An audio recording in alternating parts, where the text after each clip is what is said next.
ज्ञानदेव झाला. ज्याला स्त्री बहीण कळाली तो मुक्ताईचा ज्ञानदेव झाला. प्रत्येक महान व्यक्तीच्या जीवनात पुरुषाला स्त्रियाचा सिंहाचा वाटा असतो, म्हणून स्त्री शक्तीला माझा सलाम. तर म्हणून या स्त्री शिक्षणाचा पाया रचणाऱ्या आद्य शिक्षक क्रांतीज्योती सावित्रीबाई फुले यांच्या स्त्री शिक्षणाच्या कार्यामुळे स्त्री प्रत्येक क्षेत्रात आता कार्यरत आहे. अशा या क्रांतीज्योतीच्या जीवनावर नाटक घेऊन येत आहेत 4वी आणि 5वीचे विद्यार्थी.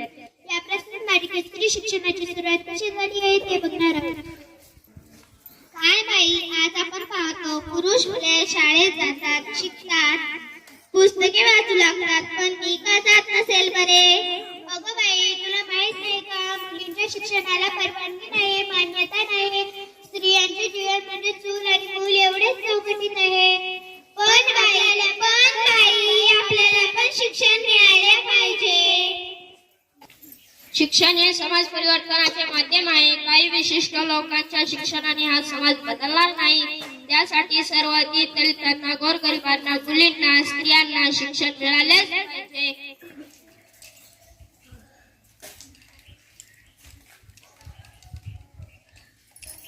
घरातील सर्व कामे एकट्याची आवडले का बाई? आता काय करावे? पुस्तक जरा पाहते. सावित्री, काय करतेस? नेहमी कामातच असतेस. तुझ्या हातात पुस्तक काय वाटतं? तुला लिहायला वाचायला आवडते वाटते.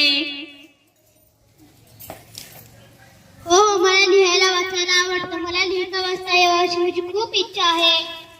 थांब, मी तुला लिहायला वाचायला शिकवतो. अननसाचं, अननसाचं, आईचं, आईचं, इमारतीचं, इमारतीचं, इडलिंबूचं, इडलिंबूचं, उकळाचं, उकळाचं, ऊसाचं. ऊसाचं. हे सर्व मुळाक्षरे गिरवून काढ.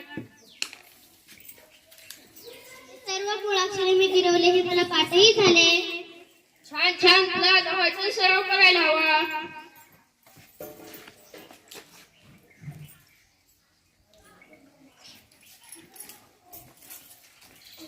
आज मला उत्कृष्टपणे वाचता येते, लिहिता येते, माझे विचार स्पष्टपणे मांडता येतात, कोणतेही पुस्तक वाचता येते. असे इतर मुली स्त्री आहेत त्यांना शिक्षणाचा गंध सुद्धा नाही. जेव्हा मुली स्त्रियांना लिहिता वाचता येईल तेव्हाच मला शिक्षणाला खरा अर्थ येईल. सर्व मुलींना मी शिक्षणाच्या प्रवाहात आणल्याशिवाय मुलीच शांत बसणार नाही. सावित्री, तू जो मुलीच्या शिक्षणाचा विडा उचललायस तो खरोखर कौतुकास्पद आहे, पण या समाजात मुलीच्या शिक्षणाला मान्यता नाही. त्यासाठी आपल्याला वेगवेगळ्या सामाजिक समस्यांना सामोरे जावेच लागेल. हो, बरोबर आहे, पण आपल्याला शांत बसून चालणार नाही, आपल्याला सामोरे जावेच लागेल. हो, आपण मुलींसाठी शाळा निर्माण करू. अरे, तुम्हाला काही माहित आहे का? नाही, आम्हाला काही माहित नाही. सावित्रीबाई फुले आणि ज्योतिबा फुले यांनी मुलींची शाळा सुरू करण्याचे ठरवले आहे. नाही, आपण असं होऊ देणार नाही. आपण धर्माच्या विरुद्ध जाणार नाही. आम्ही मुलींची शाळा कदापिच सुरू होऊ देणार नाही. तर मंडळी, सावित्रीबाईंनी वाचन सराव करून त्या उत्कृष्टरित्या वाचू लागल्या, लिहू लागल्या, भाषणे देऊ लागल्या. हाच पुण्याचा भिडेवाड येथे मुलींची पहिली शाळा सुरू करण्यात आली. तर बघूया पुढे काय होते ते. हा बघा पहिला प्रसंग.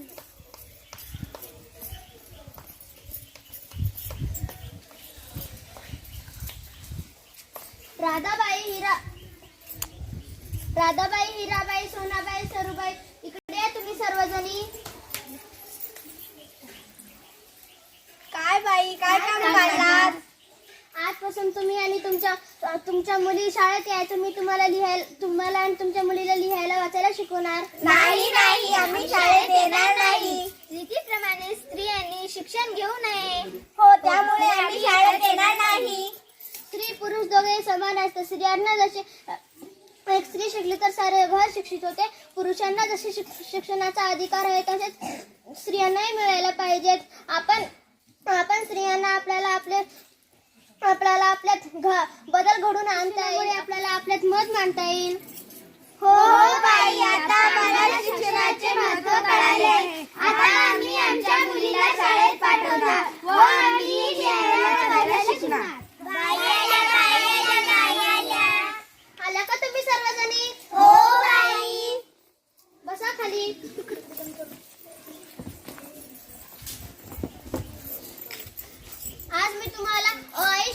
शिकवणार? हो बाई. अननसाचं आईचं इमारतीचं इडलिंबूचं उखळाचं हे सर्व मूळाक्षरे तुम्ही उद्या गिरून आणायची. तर पाहूया दुसरा प्रसंग. ती आली सावित्री. कुठे आहे? ती बघा ती आली. तिला सांगितलं होतं शाळेत जाऊ नको, मुलींना शिकू नको, ती ऐकतच नाही. एका तिच्या अंगावर दगड पडते, शेण गोळ्या, चिखल माती, पाणी. तुम्ही मला किती त्रास द्या पण मी मुलींना शिकवण्याच्या हाती कार्य घेतलेले मी सोडणार नाही. वा बाजूला सोडा माझा रस्ता.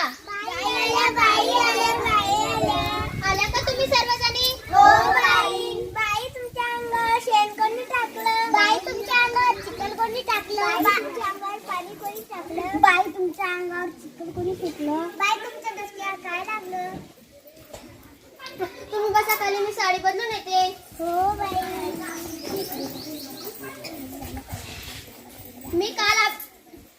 मी काल अभ्यास दिलेला तुम्ही सर्वजणी पूर्ण केलात का? हो बाई.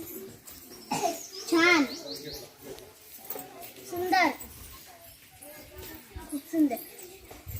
मी आज तुम्हाला पुढचे मूळाक्षरे शिकवणार. ऊसाचं एडक्याचं एरणीचं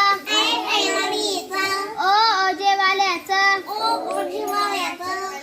औषधाचं. हे सर्व मूळाक्षरे तुम्ही उद्या गिरून आणायची. तर मंडळी, सावित्रीबाईंच्या या अथक परिश्रमामुळे आपल्याला त्यांच्या मेहनतीची फळं बघायला मिळणार आहे. नमस्कार, मी सुकुबाई लांतुरे. सावित्रीबाईंच्या अथक परिश्रमामुळे मला उच्च शिक्षण घेता आले, मला डॉक्टर बनता आले, याचा मला खूप खूप अभिमान वाटतो. नमस्कार, माझे नाव लांतुरे. सावित्रीबाईंच्या अथक परिश्रमामुळे मला शिक्षण घेता आले, मला इंजिनियर बनता आले, मला याचा अभिमान आहे. नमस्कार, मी पूनम पाटील. सावित्रीबाईंच्या अथक परिश्रमामुळे मला शिक्षण घेता आले, मला शिकून पोलीस बनता आले, समाजाची सेवा करता आली, याचा मला अभिमान आहे. नमस्कार, मी सरस्वती इंदुरे. सावित्रीबाईंच्या मेहनतीमुळे आज मला शिक्षण घेता आले, पायलट बनता आले, याचा मला खूप अभिमान आहे. सावित्रीबाईंच्या अथक परिश्रमामुळे मला शिक्षण घेता आले, सावित्रीबाईंचा मेट्रो कोर्स पुढे घेऊन जाण्यासाठी मी शिक्षिका बनले, याचा मला खूप खूप अभिमान वाटतो. तर मंडळी, सावित्रीबाईंनी मुलींना शिक्षण देऊन त्यांना त्यांच्या पायावर उभे केले. सावित्रीबाईंनी ही शिक्षणाची पेटवलेली ज्योत आपण चालू ठेवूया.